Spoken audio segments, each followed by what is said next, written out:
allí su Biblia. En el Evangelio según San Mateo,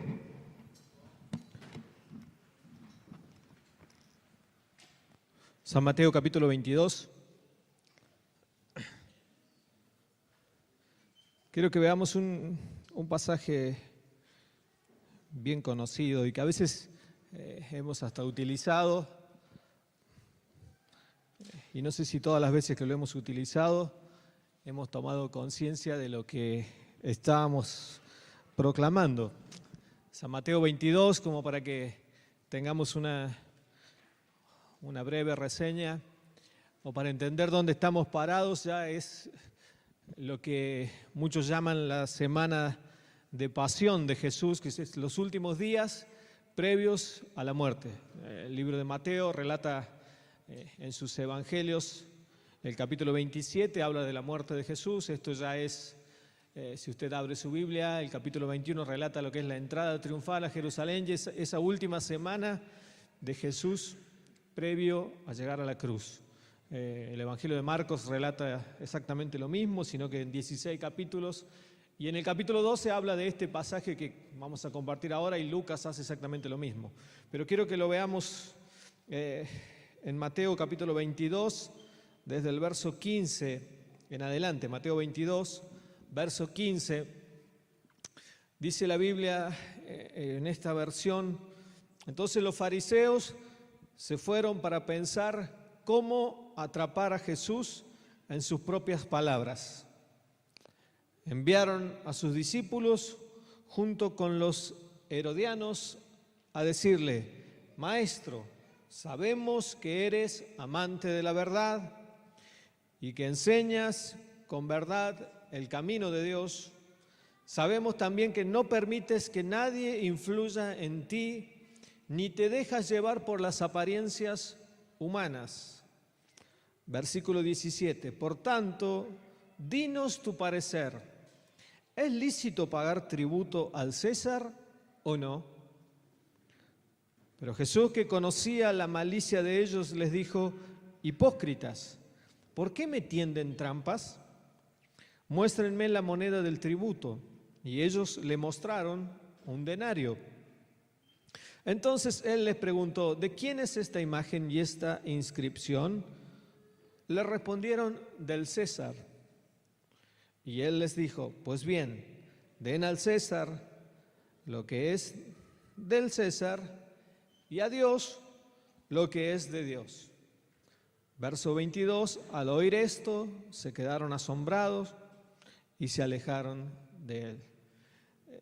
Para entender un poquito el contexto de lo que Jesús estaba compartiendo en esa hora, es algo que acontece muy a menudo. Es decir, Jesús rodeado de una multitud, pero en este caso ya estaba instalado en Jerusalén. Y siempre hubo diversos grupos que rodeaban a Jesús, no para aprender precisamente, sino para buscar la forma de prenderle en alguna palabra, para decir: dijo esto, se equivocó, hayamos pecado en él, y de esa manera lo apresaban y lo llevaban a la muerte. No era este el caso precisamente.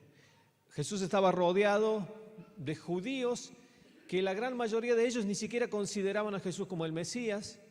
Jesús estaba rodeado por los discípulos, Jesús estaba rodeado por las mujeres. Algunos dicen que los discípulos tenían su propia familia allí también.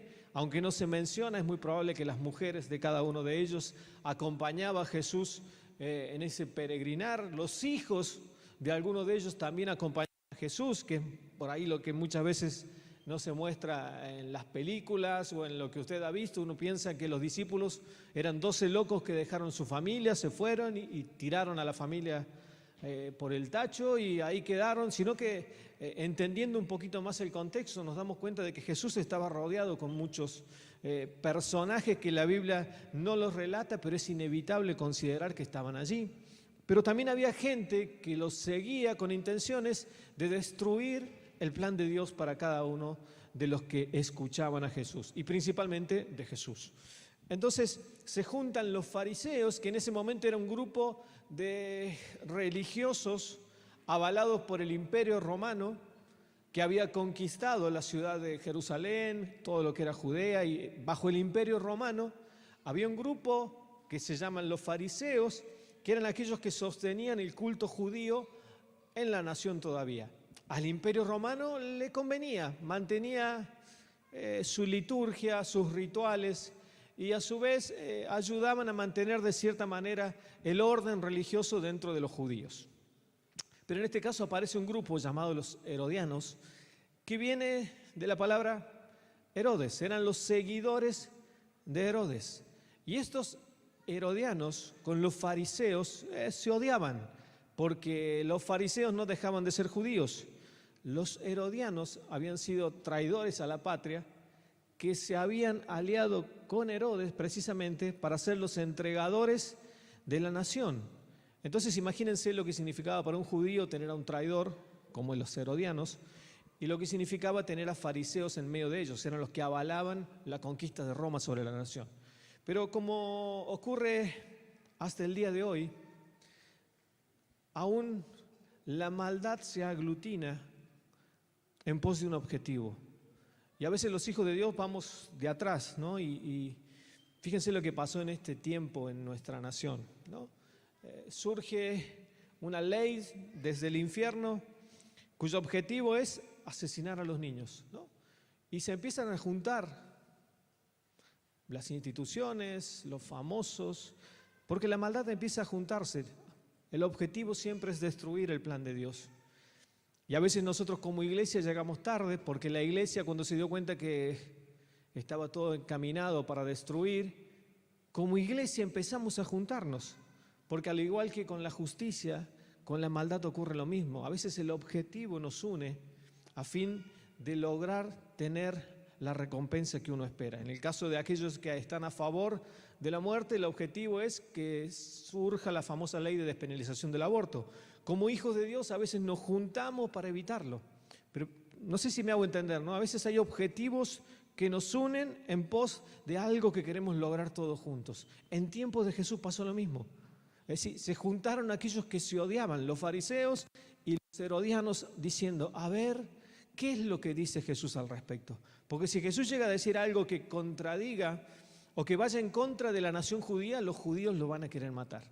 Ahora, llega a decir que no hay que pagarle a Roma, lo llevamos y que lo maten. Entonces, me imagino frotándose las manos diciendo, a ver, ¿qué es lo que va a decir Jesús después de que alguien le pregunte? Y pareciera que Jesús se encuentra en una encrucijada, que no sabe para qué lado tomar, que está esperando una frase. Me imagino que la noche previa o el día previo se habrán juntado estos dos que se odiaban y habrán dicho, bueno, hagamos una cosa, tenemos diferencias, pero nos tenemos que poner un objetivo en común que es destruir a Jesús, ¿no? Y habrán dicho, busquemos una forma en que Jesús no tenga salida. Presionémoslo de manera tal que tenga que elegir entre A y entre B, y si elige A, lo apresamos, y si elige B, lo apresamos, ¿no? Y cuando surge la famosa pregunta, ¿no? ¿Y es lícito darle o pagar el tributo a César? El enemigo sigue utilizando la misma estrategia, porque antes de hacer la famosa pregunta, fíjense que el verso 16 dice, Maestro, nosotros sabemos de que eres amante de la verdad, le dicen. Y usted y yo sabemos de que Jesús no solamente es amante de la verdad, sino que Él dijo en Juan 14:6, yo soy el camino, la verdad y la vida. No es meramente amante de la verdad. Fíjense lo segundo que le dicen a Jesús, y que enseñas con verdad el camino de Dios. Jesús no solamente enseñaba el camino, sino que Jesús era y es el camino. Y les termina diciendo, y que no te dejas llevar por las apariencias, sino que vos sabes todas las cosas, vos te das cuenta. Jesús no solamente que se da cuenta todo, Él es la vida misma. Si no hay forma de que Jesús se vea sorprendido por algo. Aparentemente los dos están diciendo exactamente lo mismo, pero no es así. Sino que Él está diciendo, vos amás la verdad, y Jesús le dice, yo soy la verdad. Vos amás el camino, Jesús dice, yo soy el camino. Vos la tenés clara con la vida, Jesús le dice, yo soy la vida. Es decir, a mí no me tienen que explicar. Y lamentablemente, muchos de los errores que cometemos como hijos de Dios es por no tener en claro qué es lo que la Biblia habla de cada una de las circunstancias que atravesamos, o por no entender lo que Dios es, y terminamos creyendo lo que el enemigo dice acerca de Dios. ¿Recuerdan el primer diálogo, podríamos llamarlo así, entre el enemigo y el ser humano? Tiene que ver con lo que ocurre en el huerto del Edén. El diablo se le acerca y le dice: con que Dios dijo que no coman de ningún árbol. Era parecido, era como que... Y Eva dijo: sí, Dios dijo algo así, sino que también le agregó un poquito. Y aunque ese poquito que le agregó parecía algo intrascendente, terminó siendo una declaración de muerte para ellos y para todas las generaciones siguientes. ¿Recuerdan cuando Jesús se encuentra cara a cara con el diablo? Le dijo: bueno, a ver, si vos te tirás de cabeza, Él va a mandar ángeles que te agarren, decirle a estas piedras que se conviertan en pan, y algunas cositas más que aparezcan por allí en el Antiguo Testamento, habrá dicho la Biblia. Y Jesús le dijo: no, a ver, así no es como funciona. Escrito está y escrito está. Y cuando se encuentra cara a cara con estos herodianos, Jesús no es que le dice: a ver, déjamelo ver, déjame que lo pienso, déjame que lo analizo, gracias por la consideración, porque le estaban dando semejante introducción a Jesús: vos que haces esto, vos que haces aquello. Pero el hecho de no descuidar lo que la Biblia dice, en algún momento nos va a permitir posicionarnos en un lugar en el que necesariamente vamos a tener que estar parados. En algún momento nuestra fe va a ser probada, en algún momento nuestra vida va a demandar, o alguien va a demandar de que nuestras vidas les presente respuesta. Y allí es cuando, como hijos de Dios, necesitamos tener en claro qué es lo que vamos a responder.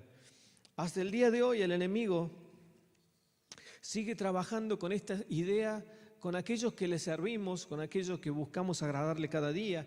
Y es notable ver cómo gente que todavía con años en las congregaciones todavía no saben cómo presentar respuesta ante los interrogantes, ya no que el enemigo les da, sino aún a aquellos que les rodean. Por más que la estrategia parezca antigua, la mayoría de las sectas que hoy en día existen tienen que ver con haber tomado ciertos párrafos de la Biblia, lo interpretaron como quisieran y dijeron: bueno, esto quiere decir esto, y entonces a partir de hoy somos la iglesia de tal. Otros dijeron: bueno, pero había que bautizar solamente con un rociador, la iglesia del rociador, sacamos el agua, ¿no? Y otros dijeron: no, es que tenemos que cantar sin hacer palmas, sacamos las manos. Otros dijeron: con manos sí, con palmas no, ¿no? Y cada uno dijo: la Biblia dice esto, yo interpreto esto, y a mí me parece que es por acá. Y otros dijeron: hay que bautizar. Otros dijeron: no, no bauticemos. Otros dijeron: hay que bautizar 2 veces. Y así fueron surgiendo, ¿no? Y el único objetivo de eso fue destruir el cuerpo de Cristo. El único objetivo de eso es que muchos de los que teníamos a lo largo de la historia la verdad en nuestras manos, decidimos tomar lo que nos parecía y responder ante las necesidades de la época de acuerdo a lo que yo creía que la palabra decía. Y la iglesia, en lugar de transformarse en un lugar de respuestas proviniendo del cielo, se transformó en un grupo de personas tratando de argumentar aquello que ellos creían que podía ser una respuesta. Cuando Jesús se encuentra con los fariseos, con los herodianos, con los saduceos, que eran otras de las sectas que estaban alrededor de él, cada uno tenía su forma de ver las Escrituras. De hecho, algunos de ellos le decían: bueno, vos sos amante del camino, yo sé que a vos te gusta la verdad, y pareciera que lo que le están diciendo es cierto, pero en realidad Jesús es mucho más que eso. Y hoy en día fíjense cómo el mundo aprovecha para utilizar aún la palabra de Dios para justificar su ataque contra la iglesia, porque dice: ustedes que aman a todos, ahora no miran la cantidad de mujeres que mueren a causa de esto, y por qué, si Dios es tan bueno, hace esto, por qué Dios es aquello, si Dios dice esto, por qué la iglesia hace esto, y si Dios... Es decir, siempre desde el Génesis hasta ahora, el objetivo del enemigo ha sido el mismo: tomar frases y tratar de argumentar la destrucción, la muerte Y lamentablemente los hijos de Dios muchas veces corremos de atrás tratando de justificar aquello que ya está justificado en las Escrituras. Pero uno dice, bueno, esto es hablando a nivel general, pero con nuestras vidas pasa lo mismo. Y llevándolo al plano personal, cada uno de nosotros sabemos de que cuando no hay palabra en nuestras vidas, cuando el enemigo susurra algunas verdades a medias, si no estamos plantados en Jesucristo, terminamos creyendo aquellas cosas que el enemigo dice. Aunque parezca que las está diciendo, uno dice, no, pues yo no escucho al diablo. Y a veces no nos damos cuenta que nuestra manera de proceder tiene que ver con que el enemigo está de alguna manera trabajando en nuestra mente. Él no puede saber lo que yo pienso, pero sí muchas veces introduce pensamientos en el corazón y en la cabeza de cada uno de nosotros. Y uno dice, pero ¿cómo es posible que aún dentro de la iglesia el enemigo meta pensamientos? ¿No? Y es cuestión de que un día usted se ponga a hacer este ejercicio. No lo haga hoy, por favor, ¿no? Pero escuche al que tiene al lado. Escúchelo hablar un poco y dése cuenta si todo lo que está diciendo ese que está al lado tiene que ver con lo que Dios dice. Y es muy fácil, porque si tiene que ver con lo que está acá, lo que dice ese tiene razón. Y si no está con lo que dice acá, alguien lo está asesorando, ¿no? Entonces no quiero que salga de acá a ver, decime algo, ¿no? Ya sé quién te contó, ¿no? Me parecía que estabas escuchando, ¿no? Pero cuando usted escucha que alguien critica, que alguien murmura, que alguien habla mal que alguien se quedó con un vuelto, que alguien hace lo que no tiene que hacer, algún asesor tiene, ¿no? Y no escuchamos aquello que Dios tiene para cada uno. Y llevándolo a una mirada mucho más fina, hay mucha gente que cree o hasta ya incorporó de que nunca va a poder salir adelante, nunca va a poder triunfar en esto, de que ese diagnóstico que me dijeron es irreversible, de que nuestro hogar no va a avanzar, de que siempre soy yo la víctima, es que siempre me pasa a mí, siempre a mí me engañan, siempre soy el último que se entera de todo, y empezamos a escuchar todas esas voces que no vienen precisamente desde el reino de Dios. Y hasta cuando uno escucha a los hijos de Dios hablar y decir, esto no cambia más, esto está todo podrido, esto, la verdad que yo estoy harto, en Argentina son todos unos ladrones y por eso estamos como estamos, y si gana ahora ahí vamos a andar bien, y si gana el otro, ahí va, o tendría que volver, y uno dice, cuando hay hijos de Dios que declaran eso, y están siendo mal asesorados, porque no es eso lo que Dios dice, porque Dios sigue siendo el Señor de la historia, Dios sigue siendo el dueño de la historia, Dios sigue siendo el que pone y el que saca. A Dios no se le escapa, ay, ¿cómo le puse este? ¿No? O ¿cómo ganó este por tan pocos votos si yo quería? A Dios no se le escapa nada. Dios sigue siendo el Señor de la historia. Y cuando atravesamos situaciones que no entendemos, Dios sigue siendo el Señor. Fíjense que esta nación llamada Israel, durante 1500 años se jactó de ser la nación que fue liberada de Egipto.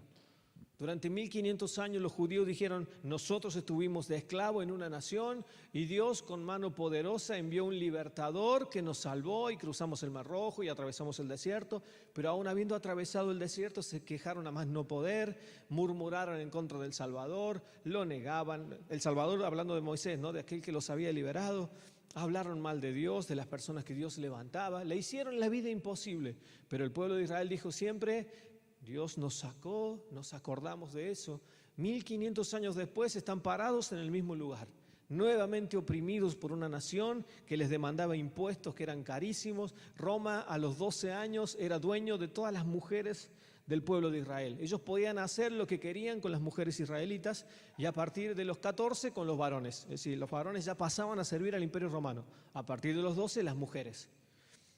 Ellos podían hacer lo que quisieran. Si mañana veían una niña de 12 años y querían que tuviera relaciones con un soldado, ellos la llevaban y la ponían a disposición de ellos. Es decir, era sumamente humillante para la nación ser oprimida por el Imperio Romano.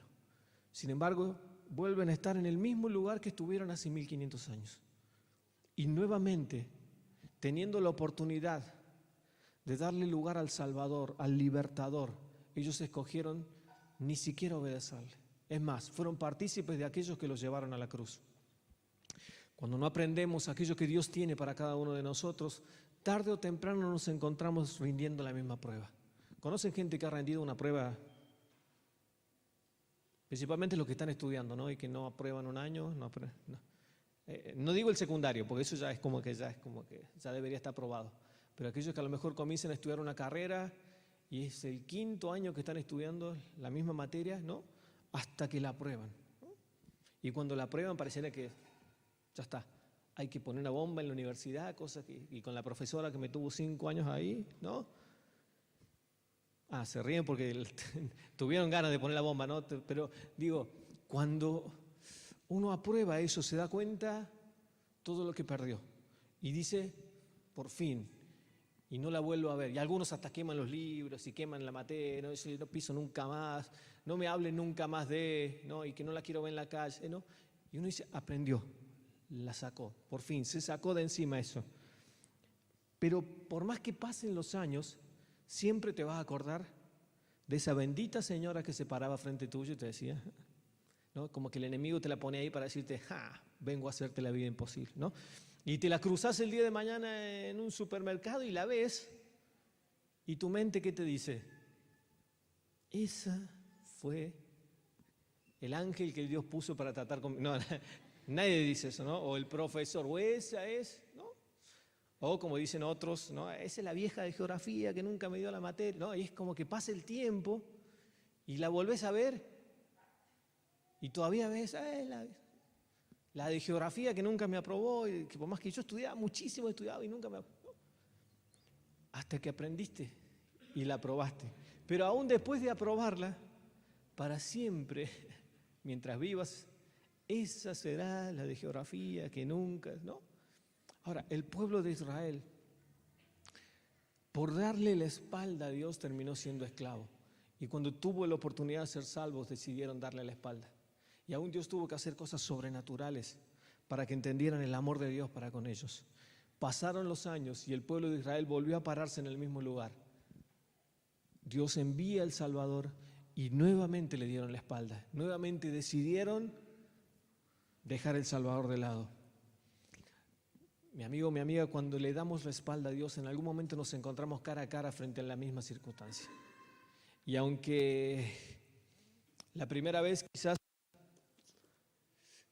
hasta creíamos que la aprendimos, en algún momento nos encontramos de vuelta con lo mismo. No es algo que les pasa a ustedes o que me pasa solamente a mí. Cuando encontramos una situación difícil en nuestras vidas, Dios se asegura de que ustedes y yo podamos aprobarla.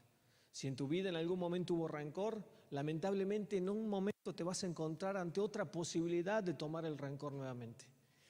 Y si no aprendiste la lección y volvés a llenarte de rencor, vas a tener que pasar por el mismo proceso hasta que aprendas de que el rencor no es algo que tiene que morar en tu corazón. Y Dios va a poner a las personas que Él quiera, pero hasta que aprendas la lección. A Jesús se le presentaban cada una de las oportunidades que Él hablaba en público a alguien para decirle, y vino alguien y le dijo, Jesús, ¿por qué sanan? Es lícito sanar tal día. Jesús, tus discípulos comen sin lavarse las manos. Jesús, ¿por qué? No, y todo el tiempo estaban allí. Y aunque vez tras vez Jesús les respondía con palabras de vida y con amor y con autoridad, vez tras vez venían y decían, a ver, ¿de qué manera te vamos a hacer caer? Si a Jesús les pasó eso, ¿qué nos hace suponer de que a nosotros el enemigo no está todo el tiempo pensando en la forma en la que vamos a caer, pensando en la forma en la que vamos a proceder? La clave sigue siendo la misma, la clave está acá. La forma en la que yo me paro, me acerco a las Escrituras, terminan siendo el resultado de cómo yo termino la situación o tengo que presentarme a rendir cada mesa de examen que exista. A Jesús le dijeron, ¿pagamos o no pagamos? Y Jesús dijo, a cada uno lo que le corresponda, pero no quedaba solamente ahí. Me gusta porque el pasaje termina diciendo algo que quizás para muchos no es trascendente, pero dice el verso 22, al oír esto, se quedaron asombrados y se alejaron de Él. A ver, cuando ustedes y yo respondemos de acuerdo a lo que Dios estableció para cada uno de esos, no hay diablo que soporte o no hay adversario que soporte la respuesta que proviene de Dios. Es decir, ¿de qué manera nosotros somos probados delante de Dios? Cuando incorporamos la palabra justa y necesaria para salir adelante en cada una de las situaciones que vivimos. Cuando usted y yo entendemos de que no es en nuestra fuerza, sino con lo que Dios dice de nosotros. Pueden decirte que sos un fracasado, que sos un perdedor, que tu familia no tiene futuro, que tus hijos están perdidos, pero si Dios dice, yo en mi casa serviremos al Señor, yo me tomo de eso. Si la palabra dice que por tus llagas nosotros hemos sido curados, por más diagnóstico de enfermedad que hay, su palabra dice por sus llagas hemos sido sanados. Y Él dice que Él mismo se llevó todas nuestras enfermedades en la cruz, y todas las enfermedades significan todas. No importa lo que el enemigo diga, no importa la forma en la que quiera intentarnos, hay una palabra para cada uno. Cuando el diablo viene, siempre viene con la misma fórmula. Pareciera que es recurrente, pero le sigue dando fruto, porque aquellos que tenemos la autoridad para responder y para contestarle o para plantarnos, ni siquiera tenemos los argumentos necesarios que siguen estando en la palabra.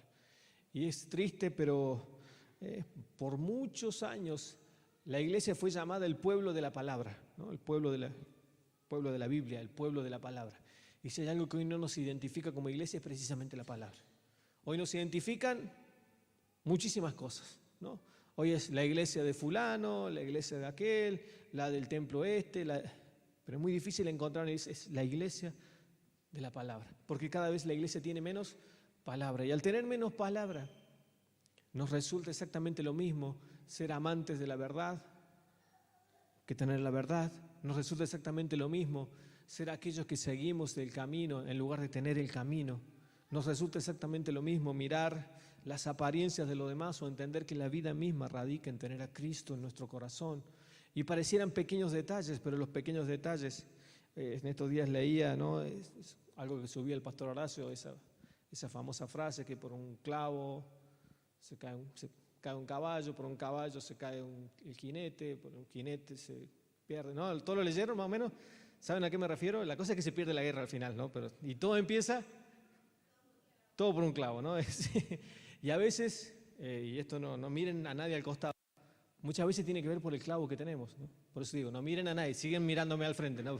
Digo, pero todo tiene que ver por esos pequeños detalles que descuidamos como hijos de Dios, de no saber qué es lo que Dios dice, qué es lo que Dios opina, qué es lo que Dios dice. Hoy a mucha gente le preguntan, ¿y por qué ustedes están en contra? Y porque no, porque Dios dice que no. ¡Wow! ¡Qué tremenda convicción!, ¿no? ¿Pero qué? ¿Hay algo en la Biblia? Sí, la Biblia dice que no, ¿no? Y si la Biblia dice que no, es no, porque yo le creo a Dios. Y el que no le cree a Dios y el que no leyó la Biblia, ¿no? En estos días del famoso debate allí, en diputados, uno ve los argumentos de aquellos que dicen sí y uno ve a veces los argumentos de los que dicen que no y están convencidos de lo que dicen, ¿no? Están seguros. Dicen, no, no por esto, y los otros dicen sí por esto, porque la ley, porque el derecho del niño, porque mi cuerpo es mío. Y cada uno argumenta desde su lugar. Pero es triste ver que la iglesia, aún en situaciones cotidianas, decimos no porque no, y decimos sí porque sí. Y el enemigo, aunque ustedes no lo crean, conoce la Biblia más que nosotros. La sabe, la vivió, la sufrió y la sigue sufriendo. El problema es que nosotros, como hijos de Dios, la vivimos y al no vivirlos no tenemos la respuesta. Yo quiero, para terminar, pedirle que por favor cierre sus ojos un instante y ayudarlos a que juntos reflexionemos acerca del lugar que le damos a la palabra en nuestras vidas. Y yo quiero que cada uno allí en el lugar donde se encuentra pueda tomarse el tiempo necesario como para decir cuál es la situación que estoy atravesando hoy y qué es lo que Dios dice al respecto. Yo no sé lo que estás atravesando puntualmente en este día. Hay gente que dice, no, a mí no me pasa nada. Si no te pasa nada, estás en un problema. Porque tu vida cada día va perdiendo sentido y sin Dios, que es el que le da sentido a nuestras vidas, es imposible vivir. Hay algo que tiene que ocurrir en tu vida, hay algo que debe estar pasando. Quizás es una alegría, quizás es una tristeza, quizás tiene que ver con un deseo, quizás tiene que ver con algo que te pasó en esta semana, quizás tiene que ver con algo que te va a pasar, quizás con algo que estás esperando de parte de Dios. Quizás estás orando por algo específico, decir, Señor, yo quiero esto. Nati recién cantaba, he decidido seguir a Cristo. No vuelvo atrás, no vuelvo atrás. Y muchas veces esa declaración se toma como una canción simplemente, pero es asegurarnos de que nos aferramos a Él y decir, Dios, yo no vuelvo atrás. Porque más de una vez el enemigo quiere no solamente que vuelvas atrás, sino que seas destruido, derrotado, avergonzado, humillado. Pero para cada una de las situaciones que atravesas en tu vida, Dios tiene una respuesta. Su palabra sigue siendo vigente hasta el día de hoy. Si en tu vida hay miedos, Dios sigue teniendo una palabra para vos. Si en tu vida hay inseguridades, Dios sigue siendo el Dios que te brinda la inseguridad. Hay una palabra para eso. Si estás atravesando un problema económico, Dios sigue siendo el Dios de los recursos divinos. Si en tu hogar hay falta de paz, Él es la paz.